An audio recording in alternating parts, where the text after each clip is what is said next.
Okay, so we've established the 7010 is a great option for budget gaming because it has the PCIe 16 slot in the correct position for a double width card. In the 3020, check this out. You can plug a graphics card into that, but not that one. Let's get a close-up. See how it's closed on this side? That's a PCIe 1. That's not gonna work.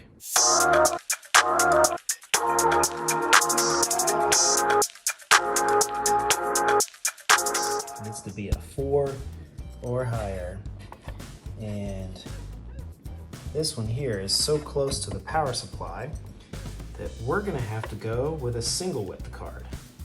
The best single width card used to be a GT 1030, but now I'd recommend RX 6400. Let's get this thing out of the box and get it installed. All right.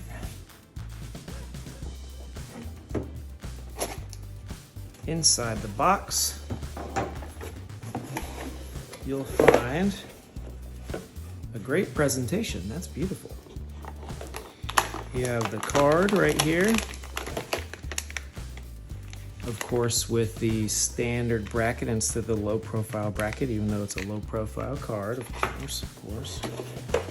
And then here, my pet peeve, a completely loose, completely flopping around, low profile bracket. But they were nice enough to tape down the tiny screws. All right, let's measure that available space. Looks like we got the full 7 1/4 inches, just like in the 7010 and the 9010. All right, let's measure our graphics card. Just a little over 6 inches, so it's gonna have plenty of room. Looks like we've got 1, 2, 3, and 4 screws. Not too bad. For some reason, it didn't come with a protective covering over this, but it seems to be fine. So let's do what we always have to do and swap out that bracket.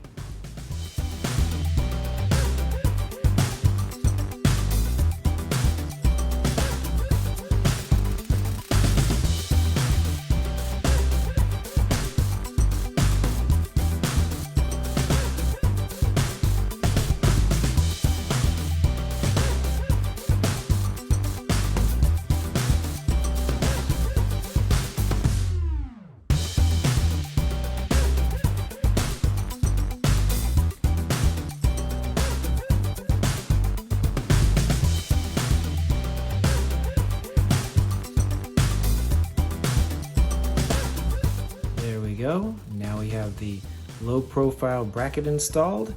Let's get this puppy plugged. Oh, if I don't drop it, let's get this puppy plugged in. People ask me all the time, which slot do I plug it into? And I'm going to point to it. That one, the big long one. First thing we need to do is pop this bracket out of place so we can plug in our graphics card.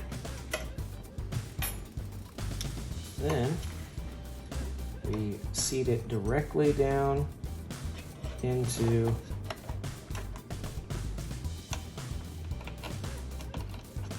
there using the concept of matchy-matchy. If you've never used matchy-matchy before, what you do is you look at the shape and size of this and look at the shape and size of what you plug it into and matchy-matchy. Some of us were better at matchy-matchy than others. All right, now that we have it lined up, just push directly down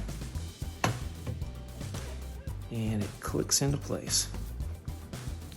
Kind of a mushy click for that one, but it's in there. it's mushed into place.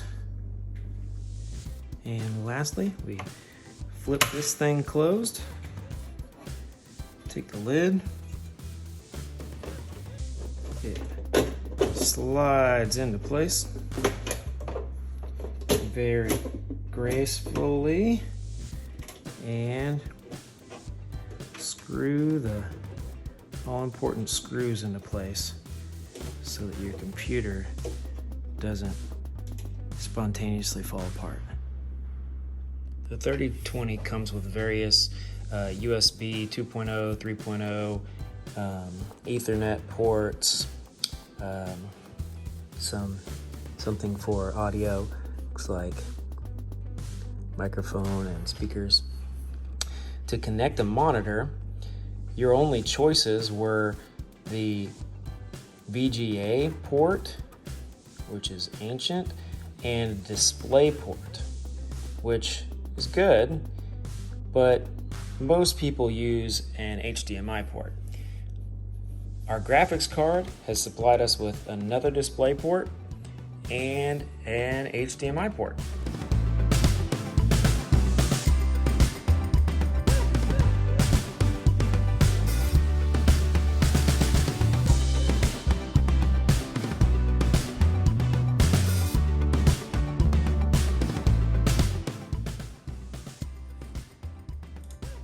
So of course, on this 3020, I would install an SSD and more memory. Scoring 37.3% is a below average 3D score. This GPU can handle older games, but it will struggle to render recent games at resolutions greater than 1080p. So if you're playing on a 1080p monitor, you'll still be okay. And get this is a single width, low profile card.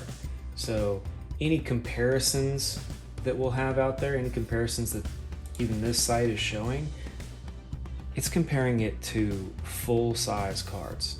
So this is really the best that you can do in a 3020 right now. Of course, I would install an SSD so it's snappier.